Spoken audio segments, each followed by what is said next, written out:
the new Fed chair, and proposed tariffs rock the markets as bears take hold once again. Stay tuned, we'll discuss this and much more.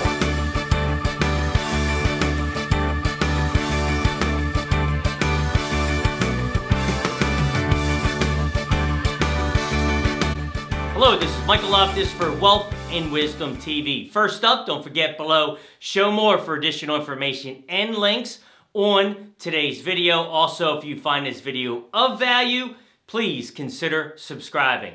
First up, question from a viewer. Which index should I use to compare to my portfolio? Well, I don't know your portfolio, so difficult to answer, but a fairly generic question, so I'll answer it in a couple different ways.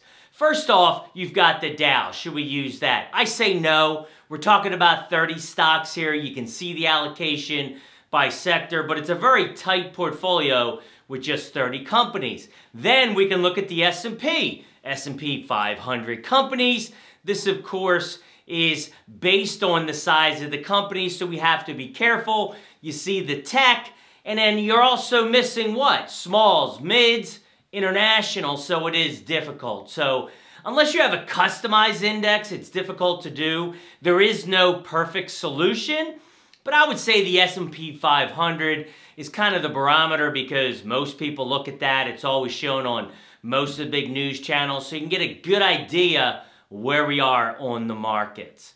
Next up, the numbers. Week ending 3-2.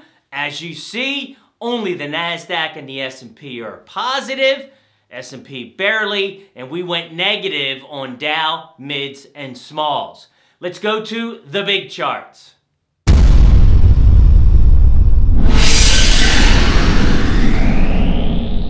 Okay, here's a chart that I've been showing now for a few weeks since the recent volatility. I hate to show short-term perspective, but that's the kind of market we're in with this type of volatility. So what do we see last week? Monday was a good day, obviously green. We also had some buying into the close, which was positive. And then we went negative Tuesday, Wednesday, and Thursday. Heavy sell pressure into the close on each day. We did have a nice turnaround on Friday, but again, sell pressure to the close, ending down 2.04%. How about a year-to-date view? So what are we seeing here? Any changes? Lots. First, at the bottom is VIX, Volatility Index, 19.59. Remember, we've never had, ever, a bear market where the VIX was below 16, so we got real close and bounced off of that. Next, when you look at the markets, we had a decent retracement. Remember, a week ago, we sold some of our hedges because of where the market was going, but we've really been in a whipsaw. That's why I didn't go all in. I didn't feel that we were going to have a lot of strength. So we're still sitting in 5 to 8% cash depending on the portfolio. Now, what else do we see here? Your 20-day moving average crossed over your 50-day. Have Michelle highlight that. That's not a bullish sign on the short-term view. We closed below the 50-day moving average. Not a good sign. And then lastly, when I look overall, we have a new lower high. So not a lot of good things to look at here. The momentum in the middle, not that concerned because again, we've had so many whipsaws. So what is our short-term view? I'm staying with neutral at this point. I'm not positive, I'm not negative, not all in, not all out. So just a lot of volatility right now, and I feel it's more prudent to wait until we get better direction. Next up is going to be our midterm or weekly view. What do we see here? Well, clearly we're still in the upward bullish trend line. So I would say we're positive on our midterm view, but at the bottom, really starting to see that crossover on momentum. I'll have Michelle zoom in there. That's concerning. Let's see what happens there if that continues to deteriorate. Next up is your monthly view. As you would expect, a positive view, still very much in a bullish uptrend, but it's my job to look deeper, and you see there, we closed, obviously, February in our first negative month in 15 months, which is a record, okay? The other thing is we've had a hanging man candle. Whew, what is that? I'll have Michelle zoom in, and that is not a good close. That is a negative close from a charting perspective, and as you see, I've pointed out two others back in previous crashes. So, not saying it's coming. We use these as guides, but again, long-term view as of now, still positive. So what next? This is the question I keep getting. There's three scenarios. I charted it out this week just to make it a little bit more understandable. Have Michelle highlight each of those. Option one, we retest lows. That's seeming to be more likely at this point. We go up and challenge that all-time highs. Again, if we break above, bull market back on. If we get there and fail, that's another conversation. Third option is volatility continues and we could continue down a choppy path, which again is also very likely as well.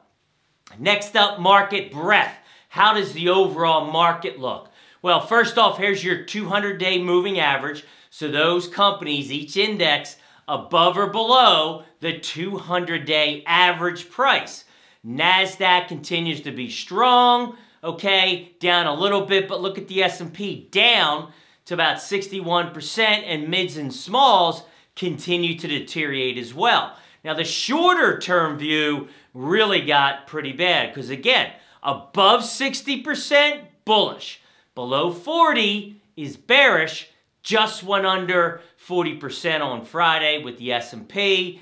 Okay, on mids, just holding. Also on smalls. And again, NASDAQ continues to be the only one above. That's more in a neutral stance and deteriorating.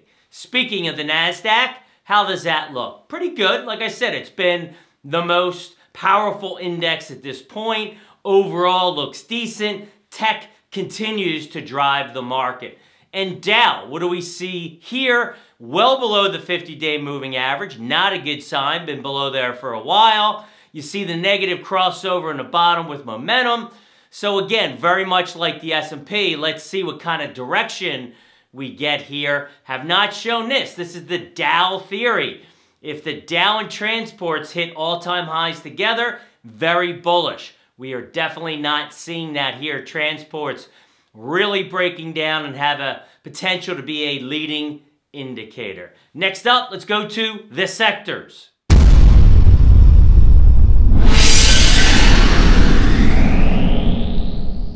So the sectors, this is important because if we don't have breadth, not just in each individual index, small, mid, but how about the overall market? Well, you can see here, I chose the top 5 by size, okay, and what do we see here? Well, we've got 3 out of 5 that are negative. I did not include tech because we've already gone through that, but we do have a lot of negatives, so that is not good breadth. And here what I did was I charted it. So what's the problem here? Obviously at top, the tech does look good, but each of the other ones, financials, healthcare, consumer discretion, and industrials, all are struggling with lower highs. That is not a good sign as well. Next up on my radar. So again, I continue to show some patience, not a lot of value out there, a lot of volatility. But if I were to pick something, because some people say I should, semiconductors seems to be doing well right now, has been very strong. You can see that ready to break out again. This might be an opportunity as we head into this week. And then if I look at it relative to, so semiconductors relative to the S&P. So really, in layman's terms, who's outperforming? Well, you can see semiconductors have obviously done very well. The concern, like the rest of the market, is tariffs, which we will talk about in a second. Next up is your treasuries. Here's your 10-2s. A little bit of a deterioration, not much. Kind of a neutral week last week on 10-2s. And here is what everyone called at the beginning of the year, the most important chart of 2018. Have we or are we going to break out of a long-term trend line on the 10-year treasury? As of now, the answer is no. Each time we've gotten that 3%, we have backed off. So as of now, it's hanging in there. So next up, what keeps me awake at night? Well, yes, it is true. I think that the big story last week was the tariffs, okay? And as I always say, I don't get into the political side of things, but I will look at it in the impact of the markets, of course. So now what I did was went back to two of the, I'll call meaningful tariffs. This one goes back all the way to 1930, called the Smoot-Hawley Tariff Act. And you can see when it was proposed, when it became law, and what happened to the market. It is not well received in the international marketplace, as you can imagine. Our most recent was 2001. We looked at an 8 to 30% tariff. This was particular to steel, similar to what was announced the other day, although it included aluminum. And this was the Bush steel tariff. And again, you can see what happened in 2001, and we withdrew it in 2003, and the market recovered. So generally, tariffs are not good for the markets. I know there's a walk back on some of this morning, but it also included some tougher talk on NAFTA, which is a whole nother conversation.